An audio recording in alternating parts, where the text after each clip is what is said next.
Então, esses recursos correspondem ao primeiro elemento do nosso conceito dos bens comuns.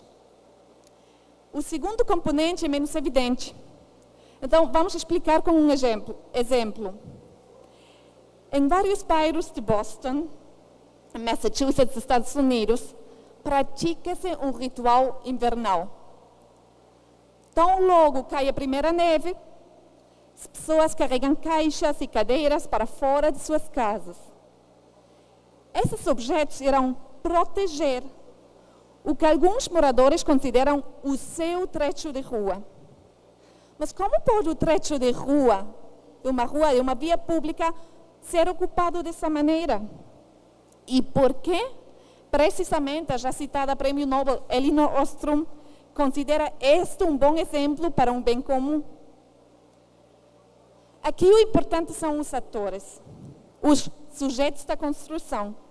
Mais precisamente, o importante é o entendimento comum de um grupo específico de pessoas sobre a maneira de lidar com o recurso coletivo. Cada grupo pode chegar a um acordo diferente. O importante é que o acordo esteja considerado legítimo e aceitado por todos e que não afete os demais. Então, em muitos bairros de Boston, existe esse entendimento de que quando um morador mantém livre de neve uma vaga na rua, terá o direito de estacionar o seu carro ali até o final do inverno. Com as cadeiras, os moradores sinalizam seu direito de usar a vaga que mantém livre de neve. Aqui também estamos frente a uma solução simples, igual à da praia.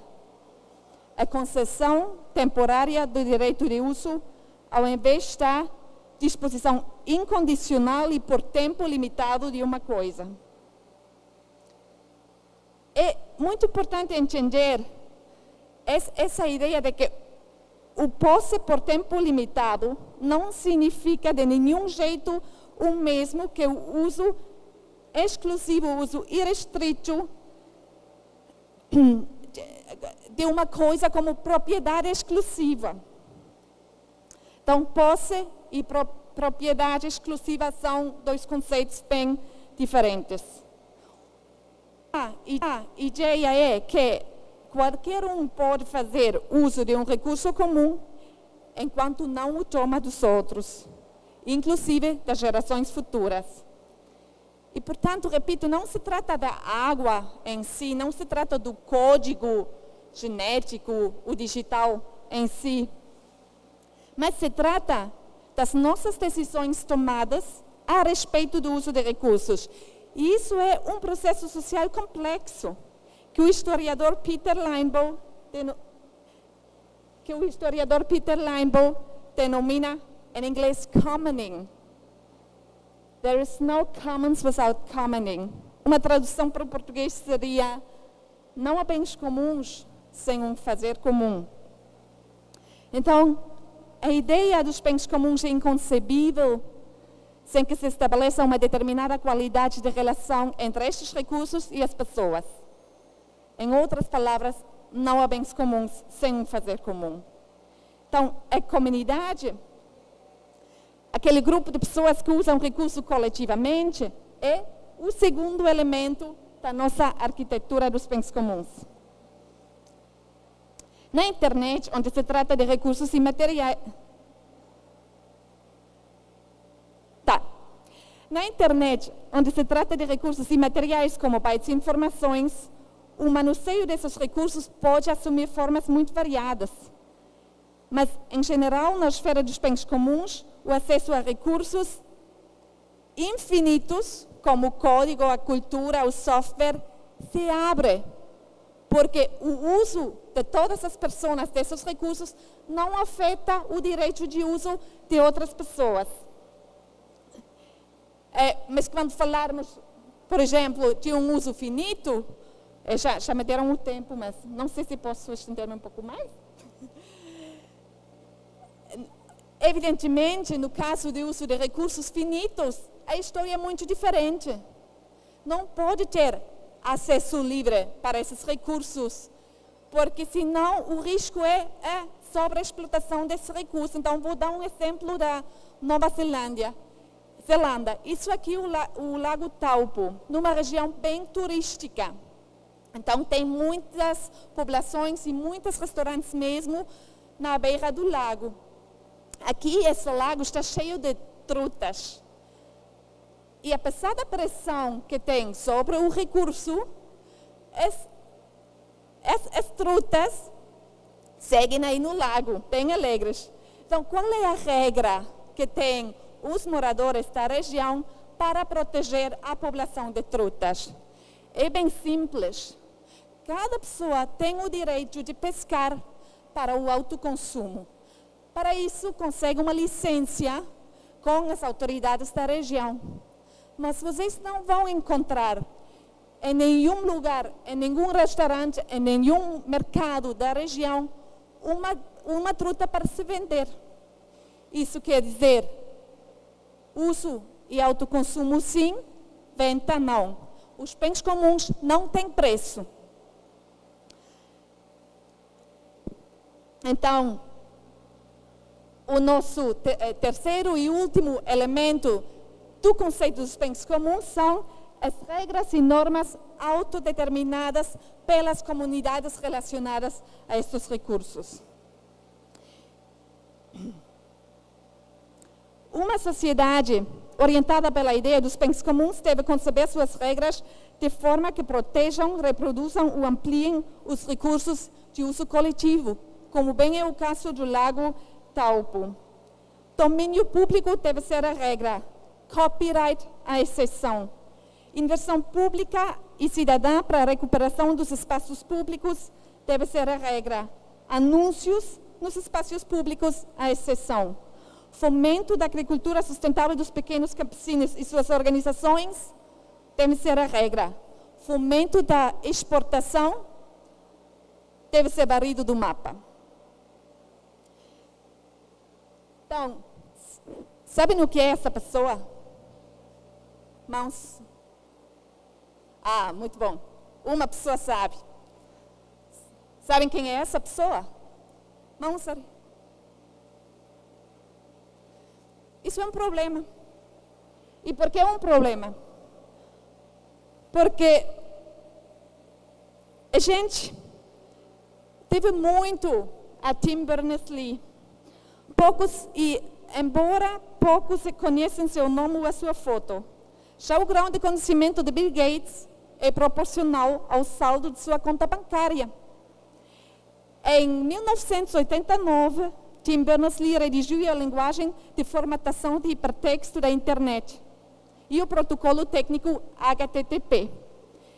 Berners-Lee empenhou-se para que nem suas ideias, nem sua aplicação técnica fossem patenteados. Além disso, convenceu ao consórcio que rege a internet a aceitar somente padrões não patenteados. Isso reflete duas ideias fundamentais desse debate: a relevância de compartilhar e a renúncia ao controle sobre os outros. Tim Berners-Lee diz que as páginas da internet estão aí para todas as pessoas. E por que iria desejar ele passar o resto da sua vida controlando o que as pessoas fazem com as suas invenções? Agora, Berners-Lee contribuiu intensamente para o aumento dos recursos coletivos na esfera cultural e digital. E ainda assim não o conhecemos. Pois a ideia mais comum que as pessoas fazem do sucesso parece estar ligada a indicadores diferentes: o saldo bancário, a visibilidade na mídia, ou margens de lucro. E são independentes da contribuição do indivíduo para os bens comuns. Se quiséssemos que os bens comuns ocupassem um lugar importante, um lugar de destaque em nossa sociedade, as ações da iniciativa privada do Estado e de cada pessoa deveriam ter como meta o aumento dos bens comuns e o aumento da qualidade de vida de todas as pessoas.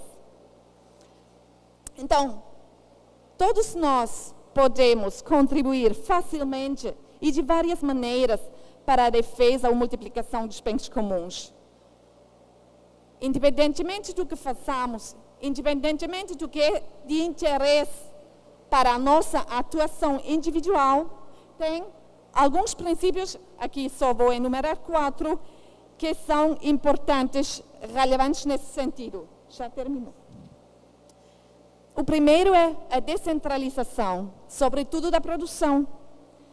Essa descentralização, hoje em dia, é viabilizada por meio de um novo nível de integração pela rede do espaço digital. Ou pensem só, tecnologicamente, hoje é possível até produzir energia elétrica nas nossas casas. Isso é uma verdadeira ameaça para os monopólios. O segundo elemento é a cooperação, que é a palavra-clave desse debate. Na esfera dos bens comuns, perguntamos como ser eficientes na cooperação e não como ser eficientes na concorrência. Então, cooperação entre todos aos níveis locais e globais. O terceiro elemento é respeito à diversidade, inclui diferentes sistemas de conhecimento. E o último elemento, mas muito básico, fala da visão antropológica que está nesse debate, né? Que é essa ideia de interrelacionamento. Eu preciso dos outros e os outros precisam de mim. Então, os bens comuns, e com isso termino, podem transformar-se não somente em um conto forte do século XXI, mas também em um modo de produção alternativo, onde os processos de decisão são horizontais, onde a tomada de decisão é discursiva, participativa. Em inglês tem uma expressão de revisão entre pares, peer review processes, onde os meios de implementação técnica são abertos, com padrões abertos, tecnologias abertas. Usem só software livre e não o software do Bill Gates. Onde os incentivos para a produção são a criatividade, a participação de pessoas em redes sociais e de aí a inovação de produtos que melhoram as nossas vidas. Então, a característica principal de um modo de produção baseado nos bens comuns é que o seu objetivo não é o lucro individual, mas o bem viver de todas e todos. Um modo de produção que nos permite tomar nossas vidas nas próprias mãos, como fazem as zapatistas. Muito obrigada.